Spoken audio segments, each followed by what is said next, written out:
Welcome to Eat.Drink.Think. I'm Amy O'Neill-Hauk. In this podcast from Edible Communities, a network of magazines published across the U.S., Canada, and Mexico, we celebrate all things local and sustainable in the food world. This episode is brought to you by Volpe Foods, a family company celebrating 120 years of crafting charcuterie from the freshest ingredients. Every slice is made with your family in mind. Find Volpe salami, prosciutto, and pancetta at your local grocery store. Today, we'll be talking fermentation with Sandor Katz and Julia Skinner.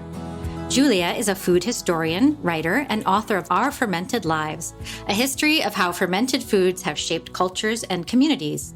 She's also the founder of Root, Atlanta's fermentation and food history company, and her work is regularly featured in local, national, and international publications, as well as in her own weekly food newsletter. She has a PhD in library science, cares for 2 wildlife habitats, and is a visual artist. Sandor Katz is a fermentation revivalist. He is the author of 5 books: Wild Fermentation, The Art of Fermentation, The Revolution Will Not Be Microwaved, Fermentation as Metaphor, and his latest, Fermentation Journeys. Sandor's books, along with the hundreds of fermentation workshops he has taught around the world, have helped to catalyze a broad revival of the fermentation arts. A self-taught experimentalist who lives in rural Tennessee, the New York Times calls him one of the unlikely rock stars of the American food scene. As Julia mentions in Our Fermented Lives, early fermentation was likely spontaneous. Some rain interacts with drips of honey from a wild hive and becomes a mead-like liquid. Or, in my family lore, my Syrian grandmother always told me that yogurt, or laban, was accidentally invented because a traveler was carrying sheep or goat milk in a skin vessel, and heat and bacteria allowed it to ferment on the journey. Fermentation becomes a culinary practice when humans join in intentional conversation with the microbes that are all around us and add some creativity and ingenuity to the brews. Today, we'll chat about what excites them both, looking back in history and forward into the future in the world of fermentation. Julia and Sandor, welcome to Eat, Drink, Think. Thank you. So wonderful to be here with you. Great. As I was rereading each of your books together in preparation for today's chat, I was delighted to keep finding places where they intersect. It was fun to think of the works in conversation with one another, anticipating our conversation. So feel free to hop in at any point and ask questions of each other. I don't have to be the only one asking questions here. Our listeners might guess that this is not the first meeting for the two of you. The fermentation world is large in its microbial population and maybe pretty small in terms of authors and experts. In fact, Sandor, you wrote a foreword for Julia's book. And Julia, you speak in your book about how Sandor inspired you. Can you talk a little bit about that?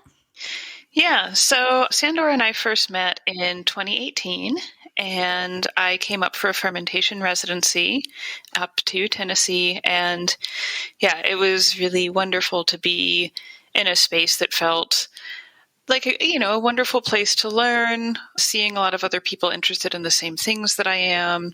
And from there, we've just stayed in touch and we've worked together in various ways over the years. Right before the pandemic, Sandor came out and taught a workshop with me. And we've done a bunch of virtual stuff together, obviously, over the last couple years. And I was very, very happy and honored when he agreed to write the foreword for my book. That's awesome. Sandor, your book is a travelogue of sorts. Through pictures and stories and recipes, you take the reader to places where you've explored, taught, and given speeches. As you've collected recipes that you and your colleagues share throughout the book, I wonder, how does your perspective as a traveler influence your work as a fermenter? Well, I think that you're describing my latest book, which is called Fermentation Journeys, which is specifically about fermented foods and beverages that I've learned about in my travels. I've had the good fortune to be able to travel quite extensively throughout my life. And, my thinking about fermentation actually was formed in part by travels that I had prior to specifically becoming interested in fermentation. And specifically, when I was 23 years old, I spent a few months traveling in West Africa. And, the first non-commercial fermented beverages that I ever had were in West Africa. I drank palm wine and millet beer, and some other kinds of beverages. And, I wasn't really looking very closely at how any of these things were made, but I was impressed that, they were clearly coming out of, a small scale cottage industry production. And then some years later, when I started getting interested in fermentation, and I read through some of the hobby literature about beer and winemaking in the United States, it just had such a strong emphasis on using chemicals to sanitize everything, using special equipment, using chemicals actually to sort of kill the bacteria and yeast that are on the fruit that you might be fermenting with. And it just left me with all these questions. How were these people who served me this beautiful palm wine in West Africa, where were they getting their little tablets of potassium metabisulfate? And, where was the brew store where they were buying yeast? And, I didn't see anything that looked like a carboy or an airlock. So, what kind of equipment were they using? And, I would say that experience, even though I didn't learn much about fermentation on that trip, caused me to be able to ask questions that I wouldn't otherwise have known to ask, and to sort of investigate and try to learn about, older, more traditional methods of fermentation. Most of the traveling that I've done in the last couple of decades has been places where I've been invited to teach about fermentation. At this point I've taught in, more than 25 countries. And, that's been thrilling to get to travel to all of these places. And, when I go places to teach about fermentation, of course, I'm not only teaching about fermentation, I'm also eating and drinking and being exposed to some of the sort of special local fermented specialties. And frequently, my hosts have been people who share my passion for fermentation. So, they have taken me to meet people who are practicing traditional ferments, indigenous communities where they're carrying on traditional fermentations, producers who are making something special. So, I've just had a really many extraordinary opportunities to learn. And, I've known for years that I would write a book like this. But, I was so busy traveling, and I had so many places that I was planning to go. And, in early 2020, as Julia mentioned, I went down to Atlanta and participated in an event down there. Then I went to Australia when the pandemic began. I was actually teaching in Australia. And then, after Australia, everything got canceled. I had plans to go to Peru that year. I had plans to go to Taiwan that year. I had plans to go to Iceland that year. And so, like everybody else, my plans all got canceled. But suddenly I found myself with time at home, and it just seemed like, well, it was the perfect opportunity to, write this book that I've been thinking about. So, that's the story of fermentation journeys. I would just really emphasize that it is not encyclopedic. Fermentation is practiced in really, really, quirky, disparate ways everywhere in the world. And it's just an essential part of how people everywhere make effective use of whatever kinds of food resources they have available to them. And, to me, it's endlessly fascinating. And, everywhere that I go, I get to sort of see new things and try new things and get inspired to come home and, put some of those things into practice in my own kitchen. Your book is full of all sorts of non-culinary insights, and it makes me wonder, were you a writer first or a fermenter first? Well, I was a writer first. I would say I was maybe your classic young person who has the vague idea of being a writer, but doesn't have the slightest idea what to write about. And the jobs I had early in my career, I was in municipal government in New York City, but essentially what I was doing all day was writing. I actually wrote 2 children's books before I started writing about fermentation. I wrote a biography of Anne Frank, and I wrote a biography of Whoopi Goldberg. And then, really fermentation began as a personal obsession. First having to do with, how to use the abundance of the garden was what caused me to look in the joy of cooking and find out how to make sauerkraut in the first place. And then I just went totally, ended up going down the rabbit hole and learning about country wines and yogurt making and miso making. But it was really very much a personal obsession for the first 5 years. But I sort of got a reputation among my friends. And then I got invited to teach a sauerkraut making workshop in 1998. And it was sort of out of that workshop, it was an annual event that I did in 1998, 99, 2000. But in 2001, I had a conflict and I was not able to make this annual event. So I spent a month writing all my fermentation recipes down. But it was in the process of doing that I realized, wow, this is interesting. This is something that I have a lot to say about, and this is something that I have a lot to learn about. And so, as soon as I self-published this little zine so I could send it down and be present at this event that I was missing, I started the process of, trying to find a publisher that might be interested in turning this into a larger book. Often when I reflect on writing Wild Fermentation, which was my first book that was published in 2003, I think of it like it was a channeling. It was just the easiest book I have written, ever. I mean, I just sort of sat down and it just came out of me. And, that was very exciting. I mean, the books since then have been, maybe a little bit more of a struggle. Well, it's still a favorite of mine for sure. It gave me permission to start fermenting. It's very engaging and inviting in that way. Julia, your book takes a historical approach to fermentation. You answer some burning questions like, which came first, beer or bread? I love the deep dives and asides into historical context throughout our fermented lives. And I wonder, what is something in fermentation history that really surprised you?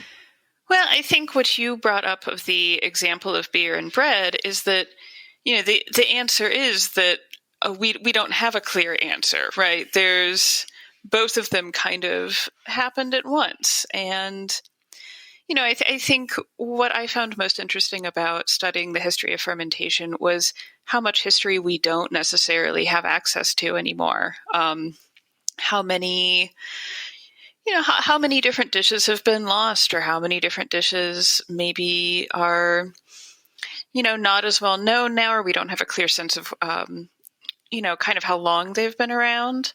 And so one of the big things that I really came away from it with was not only being surprised by how widespread it was. I mean, like Sandor's work, it's not encyclopedic. If I tried to make it encyclopedic, I would still be writing this. I would be writing it for the rest of my life. But I tried to give some good coverage worldwide and to different dishes. And so, I was surprised by the breadth, but also by just how much we don't know. So it's why I kind of wrap up the book really, really encouraging people to document what they know, to really get into kitchens with people and really follow them around and see what they're doing and learn from them so that we do have those records. Absolutely. One thing that I would just love to interject is that, there's no way that we can know anything about the early history of fermentation. I mean, the fact is that fermentation predates recorded history. And, many of the oldest surviving documents in different writing traditions make reference to fermented foods or beverages that were already important in those cultural contexts.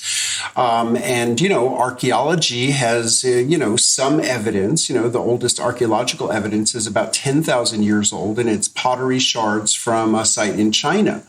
But I would say that tells us about the history of pottery more than it tells us about the history of fermentation, because presumably the earlier vessels that people were using were things that are entirely biodegradable. So we don't have remnants of them. And, if we want to take the really, really long view, the way a biologist would define fermentation is not so much in terms of foods and beverages, but more in terms of anaerobic metabolism, the production of energy without oxygen. And our cells are capable of fermentation. But the earliest life forms on Earth, the earliest archaea and bacteria that emerged on the Earth, according to the, sort of developing consensus among evolutionary biologists, are all anaerobic organisms that would be described as fermenting organisms. So, you really could say that, in a very long-term way, fermentation gave rise to humanity more than, humanity, figured out how to practice fermentation. I love that. Yeah, and it was actually reading Sandor's kind of the intro to art of fermentation that really started getting my wheels turning around a lot of the stuff, because he spent so many years thinking about this. And I love, Sandor, I love your definition of fermentation as the transformative action of microbes, because it allows our understanding to be broad, but it really focuses on, I think, maybe what's so special to us about fermentation and about our relationship with it. Sandor, when you mentioned the containers that likely biodegraded, it made me think of the tempeh bowls that you share a photo of in your book.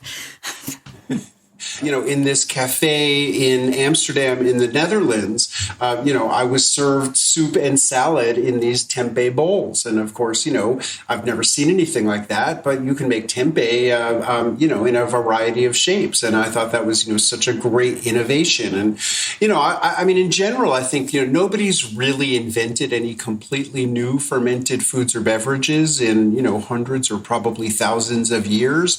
But there's, so much innovation happening right now, with the growing, awareness and interest in fermentation. People are just trying a lot of things. And, the tempeh bowls that I feature in Fermentation Journeys and the cafe really described in really clear ways what their process is for making them.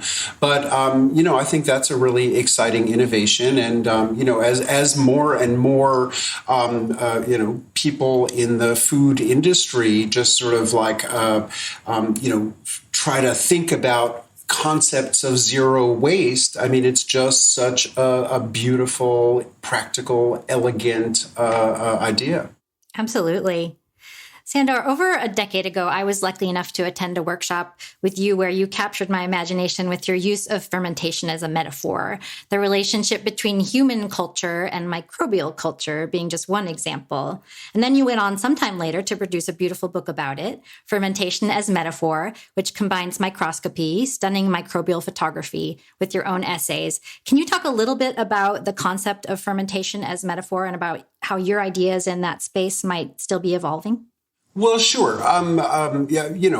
First of all, I would just point out, I didn't make this up. It's embedded in our language. And, at the time when I started getting interested in fermentation and, obsessed with fermentation, mostly that was in relation to food and beverage fermentation. But, I started to notice with some regularity that I would see the word fermentation used in a metaphorical way. So, I'd be reading some article about, some, artist who had died, but, they would say this artist began his career in the ferment of, 1940s Greenwich Village or something like that. But, basically the word fermentation comes from Latin fervere, which means to boil. And it's because the bubbles that occur when liquids ferment, people could tell they were fermenting because they were producing bubbles, the same way you can tell that a liquid is boiling.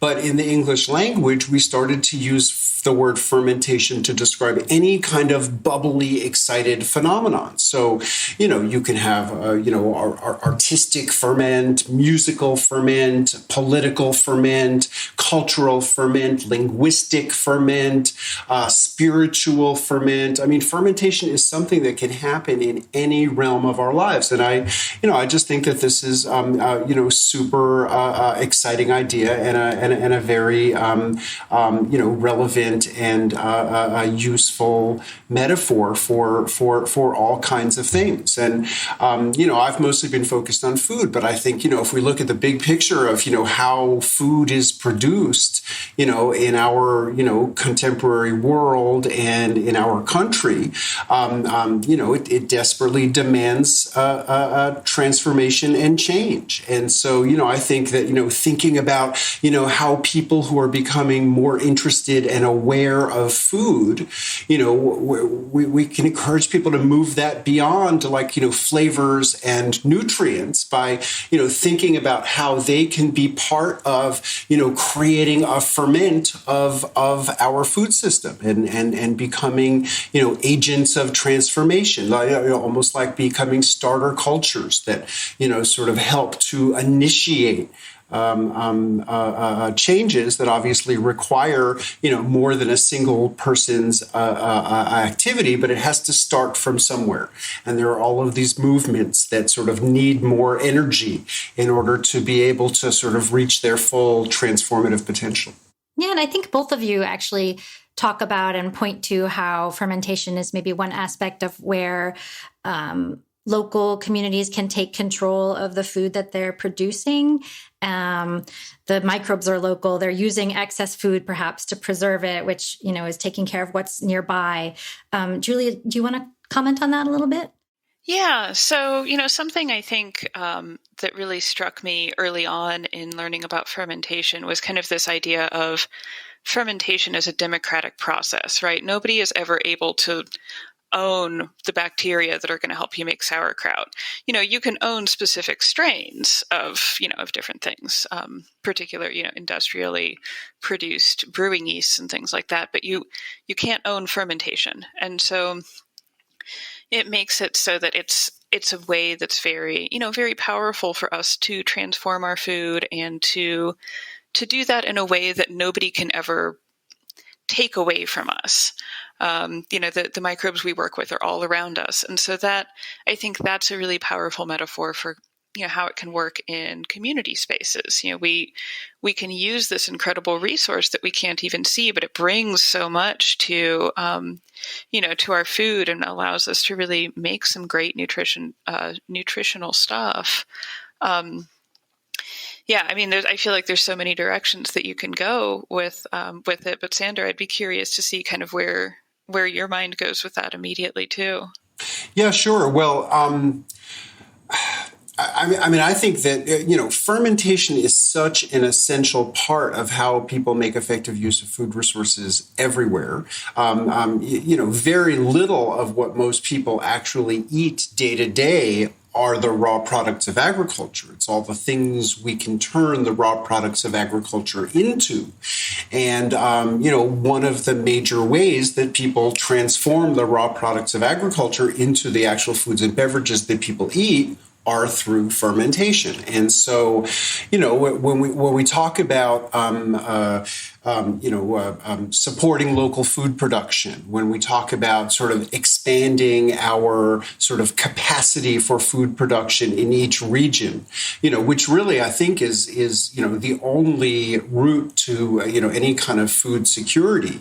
It's not just about growing things. It's not just about farming. It's also about, creating, oil presses and grain mills and, breweries and bakeries and kraut makers. And, most of the United States is, temperate climates with limited growing seasons. And so, if we want to be serious about being able to sort of feed ourselves throughout the entire year, well, fermentation is very, important strategy for, any kind of food preservation. So, I think that, it just goes hand in hand with all of the other strategies for, relocalizing our food. And when I talk about relocalizing food, I don't mean it in a dogmatic way that like any of us needs to, exclusively eat food that's produced within 100 or 250 or some number of miles from where we live. I mean that, our food system is mostly organized around foods which are grown in our region. And then, everybody benefits if we can supplement that with, special treats that come from further away places where they can grow different kinds of things than what we can grow. But, I think the pandemic, I think the war in Ukraine, sort of every crisis brings new illustrations of how fragile our sort of of system of, central production and global distribution of food is. And, I really, very passionately believe that, for everybody's security, we need to be expanding our local and regional capacity for producing food. And, that's agriculture largely, but it's also all of these other, ways of, processing food, including fermentation. Absolutely. In both of your books, you each do a beautiful job of recognizing cultural, that is human cultural influence that have, due to colonization, been widely overlooked. Julia, can you talk about some of the challenges as well as the joys of recording recipes and stories from throughout history and throughout the world in a way that rings true? I mean, I think the thing that was the greatest joy is that you can't centralize yourself in that conversation. You very much are there to learn from other people. And I think it's, often when we write about food, it can be easy to centralize our own experiences and our own, I love this food for this reason, things like that. And, when you're talking about the global history of fermentation, of course you can't do that. And so I think having the opportunity to just learn from so many people was really a big part of what I found was very joyful. But then, I mean, just like with any food history that you study, I mean, and I found the same thing when I wrote my book on afternoon tea, where I would get so upset and disheartened with like some of the ways that people's heritage around food had been just completely disregarded, and how we had lost all these stories and things, and would sometimes step away just for like an hour or so and then come back to it. But yeah, it was, I think describing it in terms of both it being a joyful process of, learning and discovery and hearing things from all these people, and, and making a point to interview a bunch of people. I think that was a lot of fun too, because I got to ask questions and have back and forth. That was really great. But yeah, then also seeing just how little this particular way of knowing has been maybe prioritized by people who are creating documents through a lot of history. Sandor, do you want to comment at all about that, about telling stories that maybe come from underrepresented communities? Yeah, sure. I think that, one of the realities of fermentation is that, a lot of the fermented foods and beverages that are traditional in different places have been stigmatized. And so, in people's migration, in people's migrations, like, they might be bringing these foods with them, but they learn very quickly, like, not to share them too widely because people might, find the smell offensive, the idea offensive. For instance, I'm thinking of this like wonderful woman who I met in Melbourne, Australia. Who is from Nagaland in the very far northeastern part of India. And she came to my talk and gave me a gift of a Naga fermented food called akuni. And akuni is, very similar to natto, the Japanese fermented soybeans, except they're smoked and dried and used in that form as a seasoning. But Dolly is this Nagaland woman who I met, Dolly Kaikon. She's an anthropologist, and she actually has been studying through an anthropological lens some of the fermented foods of her homeland. And, she uncovered all of these crazy stories about, Nagaland people who migrated to Delhi and other big cities in India and, would sort of faced discrimination because of the smell of the foods that they were preparing because of this traditional fermented seasoning.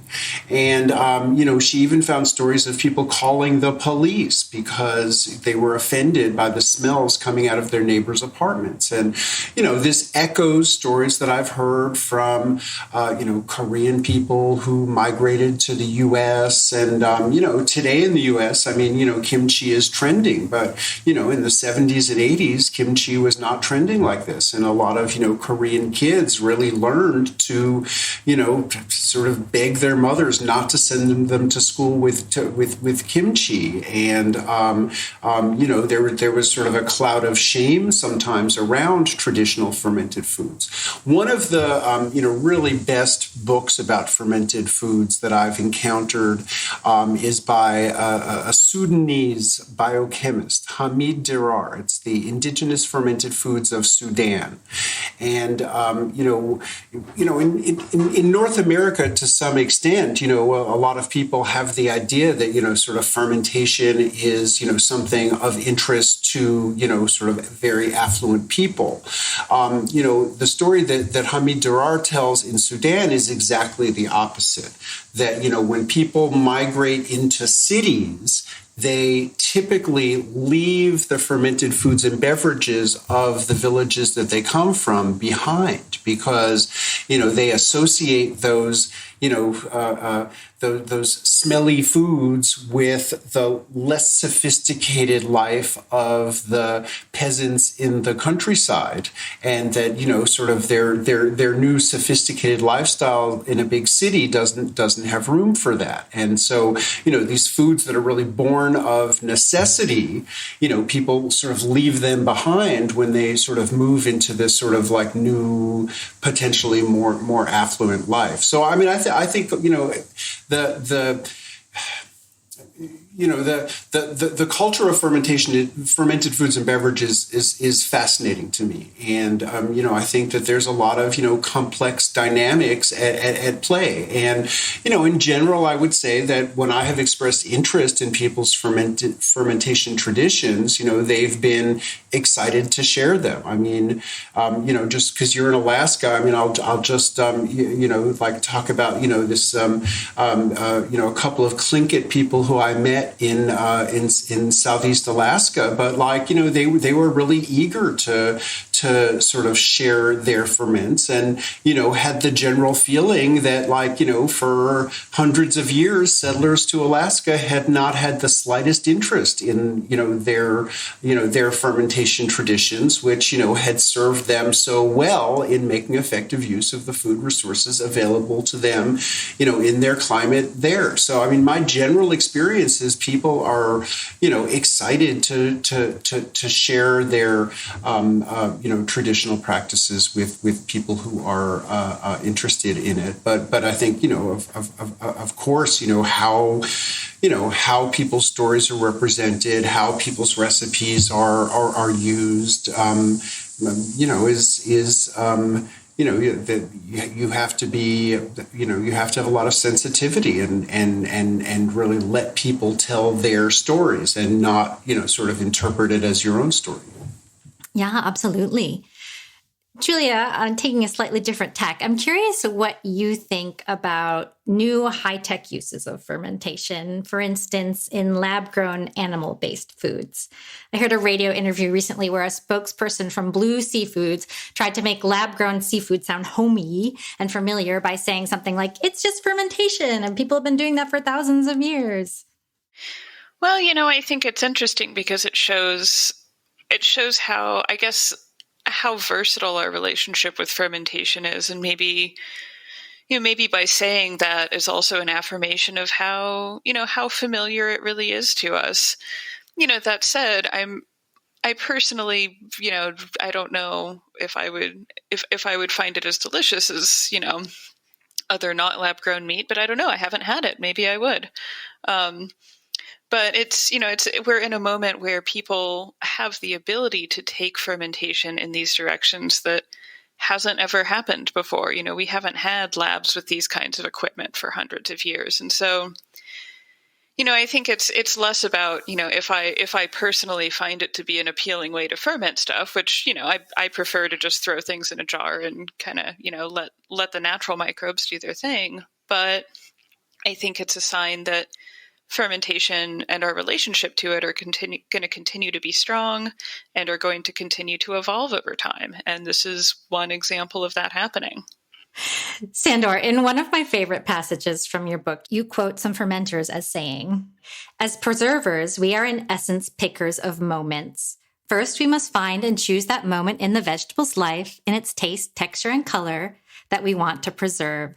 Then, after the vegetable is processed, we must observe and capture a moment when the flavors and textures of the vegetable have been preserved and enhanced by the technique, a moment of balance between preservation and transformation." This idea elevates fermentation a bit beyond recipe, doesn't it? I'm curious if you found this transformation extends beyond the ferments and into the lives of the fermenters. What have you noticed in your travels and teaching?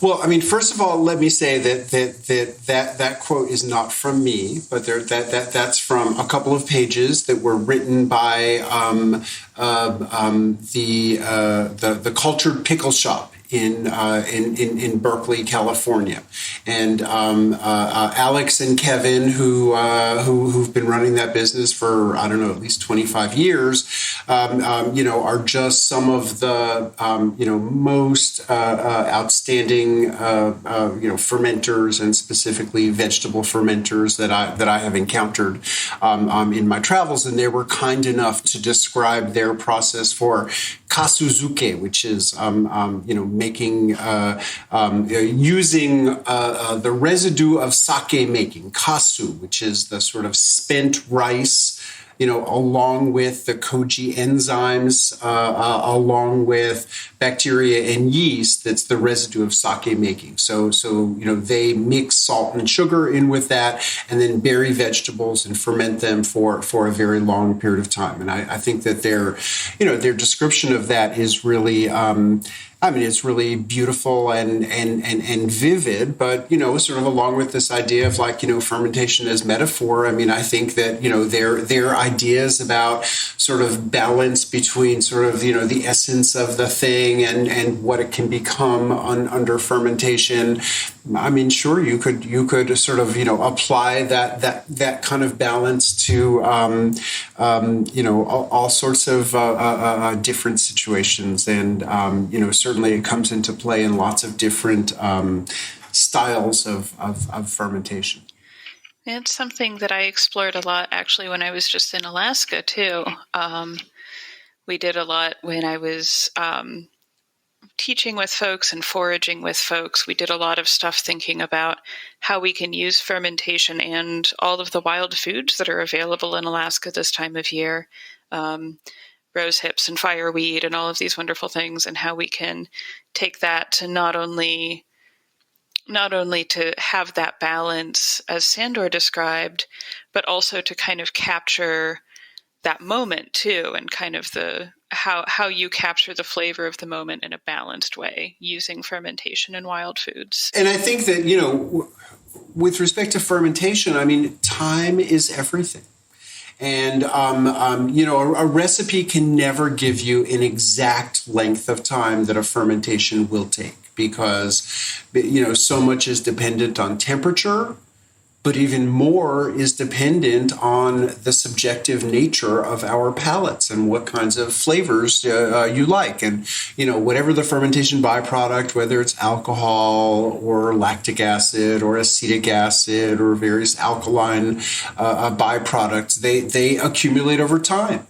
And, ultimately the art of fermentation is the subjective judgment of, when something is at its peak. And sometimes you don't know when something has passed its peak until it has passed its peak.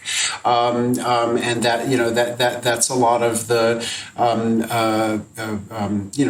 art of it. And, one of the things that makes those particular people, Ellix and Kevin, just so good at what they do is that, they are utterly obsessive about tasting everything every day and, picking things out at their peak. Excellent. Yeah, I wondered a bit about that and how how maybe your students might feel apprehension about approaching recipe that way, in which they're not able to really follow. I mean, they can follow the instructions, right? But then they actually have to use their judgment. And I know that gives people pause sometimes. It also is a challenge, I'm sure, that Sandor has encountered this too, of actually writing the recipes and, having an editor be like, okay, how many days does this sit? And you're like, well, I don't know, like a week or two. And they're like, no, how many days? And you're like, I can't tell you. So it's kind of another interesting layer to it as well. I think there's a bit of freedom that both of you give in the idea that for the most part, with some exceptions and some ferments, all that can go wrong is you lean into the realm of maybe unpalatability, so for a lot of things, a lot of what's in the book, we're talking about you taste until you like it and then it's done, right? And that is the kind of permission that I think that cooks probably can use as they get used to following things by rote. Yeah, I mean, some people really like to be told exactly what to do, and some people, appreciate a more open-ended approach. And my first book, Wild Fermentation, was recipes in a traditional format. I mean, I'm always trying to encourage people to not take the specific proportions in a recipe as set in stone. And, if you love garlic, use more garlic. If it tastes like it's not salty enough, add more salt. But, whatever. I mean, people need to empower themselves to, sort of adjust these general guidelines to their own palates. But then with my second book, Art of Fermentation, I just decided that I was going to abandon the recipe format altogether. And that's just it's a narrative format. And reading that book, you could learn how to make lots of different kinds of foods and beverages. But I'm not going to tell you how much sugar to put in. I mean, I might give you a range of proportions that I've tried or seen people work with. I might give you a range of, different seasoning combinations. But, I'm just not going to say 3/4 of a teaspoon of salt and, a teaspoon of caraway seeds. I'll just give you ideas and you run with it. And, looking at the let's say the reviews on Amazon.com of that book, a lot of people, are like, I thought this was going to be a book of recipes and there's no recipes in it. Some people desperately want the recipes. In terms of permission, and you mentioned earlier on that, one of the things that you sort of appreciated about both of our books was this idea of giving permission. One thing that I found with fermentation, and one of the things that made me interested in really devoting myself to fermentation education, is that, so many people have projected all of the anxiety that they've been taught to have about bacteria onto the idea of fermentation. And so, from the first time I taught a sauerkraut making workshop, I remember there was a young woman staring at this jar with a worried expression on her face. And, the big question on her mind was, how can I be sure I have good bacteria growing in this jar and not some dangerous bacteria that might make me sick or even kill somebody? And it's just so widespread for people to project this anxiety onto the idea of fermentation, when in fact, as you just alluded to, fermentation is extremely safe. Generally, when you ferment a food, it is safer than that food was before you ferment it. Fermentation is a strategy for safety as much as it's a strategy for preservation or, for digestibility or for good flavor or anything. I mean, these practices would not have survived the test of time if they were Russian roulette. They are extremely safe. And yet, because we've been taught to be so suspicious of bacteria and because people have generalized worries about preserved food without even really having a clear idea of what they ought to be worried about. I find that, half of what I do is just, reassuring people that it's going to be okay, and trying to explain, why the fermentation makes the food safe. And most fermented foods involve the production of acids or alcohol. And, the very small range of bacteria that we would describe as pathogenic that could, give us food poisoning or, other kinds of illnesses cannot survive in an acidic or an alcoholic environment. So, the reason fermentation works so well as a strategy for safety is that it creates an environment that's very inhospitable to the kinds of organisms that we worry about. Yeah. And there's something I wanted to say about the format of Art of Fermentation too, because I remember when I first encountered it, one of the things that really excited me about that book as a food historian was thinking about the actual format of the recipes, because we didn't have this ingredient list and list of steps format until late 1800s, early 1900s. That's relatively new. And so I really liked that Sandor kind of was intentionally or not, but embracing the older traditional form of how we write and think about food and how we pass that knowledge on. And so I remember encountering that and being like, yes, this is somebody I want to learn from. He thinks about food in a way that really resonates with me. I think it's true that sometimes the less information you provide, the more freedom people start to take. And Julia, that kind of makes me think about how you mentioned in the beginning of your book that you worked as a fermenter at a restaurant. And that just sounds like a job that it just sounds very fun. And so I wondered if you could talk a little bit about that. To me, anyway, it sounds pretty fun. Maybe it was a lot of pressure. I don't know. So could you talk a little bit about that? Maybe what was your favorite part, or do you miss restaurant work? I love restaurants very much. I'm happy to not be working in them anymore. I am always in awe of my restaurant friends and their stamina and their ability to run on fumes. I prefer to sit at my computer or in front of a piece of paper and write things and be in my home kitchen and cook and teach classes. That's much more my speed. But that job was nice because if you're going to have a restaurant job, that's about the most chill one you can have, because it's you're fermenting food. I can't be making this stuff, and having it ready the same day. So there kind of was only so much pressure that really I was allowed to feel in that space, because you can't make the ferment go faster than the ferment is going to go. And so it was interesting because when I started, we had all of these big plans for how we were going to develop this big fermentation program and do all of this stuff. And over time, we kind of ended up narrowing it down to a few different things that the restaurant used consistently. And then I experimented with other stuff kind of on a smaller scale, and then also did all of their quick pickles. And eventually, I was only there a handful of months. I was doing end-of-life care at the same time, and so ended up letting the restaurant work go so that I could focus on that. But yeah, it was nice because, I was doing things I loved, and it was fun. I loved the chefs that I worked with were really great. It was actually my best friend was one of the chefs there and was the one who got me the job. And so we got to see each other and, good time. So yeah, I think that was a good place to kind of leave restaurant work. I'd worked in restaurants prior to that, but that was a nice kind of up note to leave it on. You're like, oh, I did the thing I wanted to do in restaurants. Now I can say I've done it. Now I can kind of put a little bow on that and, set it to the side. Excellent. Well, if you ever go back to creating ferments for people to eat on the fly, you should let us all know. We'll make our way down to Atlanta for your new shop. I will.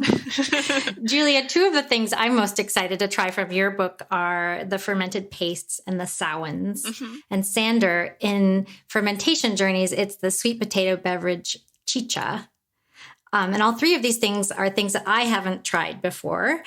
As we wrap up, I'm wondering from each of you, is there anything you haven't fermented yet that you would like to try, you'd like to try? And, you can take turns. Julia, do you want to go first? Sure. Yeah, there's so many things. I think I could spend the rest of my life making and eating ferments and not have had them all. There's, all kinds of different fermented fish dishes. Like I had skata for the first time when I was in Iceland last year, and that was really wonderful. But there's so many other different dishes like that I haven't had. I've had natto, but I haven't had, some of the other similarly fermented things like the dish that you were describing, Sandor. I haven't had that yet. A lot of different fermented foods out there. I haven't had palm wine yet, which makes me very sad. I've had many fermented alcohols, but I haven't because I haven't been to West Africa yet. I haven't had that there. Sandor? What I would just say is like anything we could possibly eat can be fermented. And nothing can be fermented in only one singular way. There's always a lot of different possible ways that anything can be fermented. And, generally people ferment what is abundant in their environments. People, for the most part, are not fermenting, precious things that come from far away, which doesn't mean that you can't. I live in a very landlocked place. I live in Tennessee. I live hundreds of miles from, the nearest coastal areas. And, it's not easy to, sort of find good fish here. But I'm fascinated by, fish fermentation traditions. Everywhere. In Alaska, I learned about exciting fish fermentation traditions.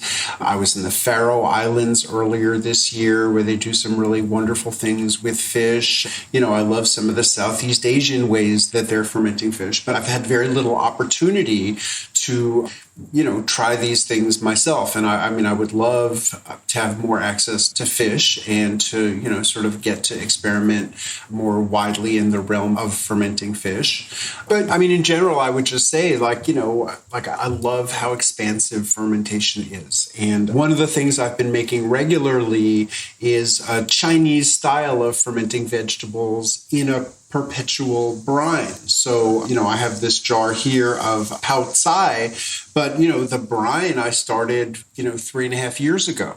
And I just keep on, adding more vegetables to it. Periodically, I have to replenish salt into the brine. Periodically, I add more seasonings. But I take, very common things, things either coming out of my garden or that, I get at the local farmer's market or, even that I get at the supermarket. I'll take, cabbages and radishes and other very common vegetables. But I give them a really, unusual flavor by fermenting them, in this, sort of Chinese spiced brine with Sichuan peppercorns and black cardamom and other kinds of seasonings that are a little bit, out of the ordinary. It's not like the Mount Olive pickle seasoning. So I love that. And, I just love continuing to learn. I'm actually going in about a week and a half to Iceland. I look forward to trying some Icelandic ferments there.